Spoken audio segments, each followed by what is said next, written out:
Firstly, in conjure, we don't just use odd numbers. There are plenty of root workers who just use whatever number of ingredients they think will work together to do the job, and don't bother counting them at all. There are root workers, particularly those of Native American descent, who use the number 4 a lot in their work.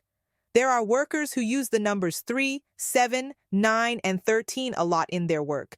There are workers who like to work with odd numbers of ingredients only. There are workers who just don't care about numbers of things. Secondly, some workers count the oil or powder base as an ingredient, and some don't. Some count personal concerns and petition papers as an ingredient. Some don't. It varies from worker to worker depending upon how they were taught. So there's no real way to answer that question. I would say, most often, that the base oil or powder is not considered an ingredient, but that's more of an educated guess. Lastly, if you're finding recipes on the internet, they are 99% likely to be bullshit. Recipes for oils and powders are not and never have been common knowledge. They are literally people's livelihoods, from old-school root doctors making small batches for themselves and their clients to larger hoodoo pharmacies making large batches for mass sale based upon traditional formularies.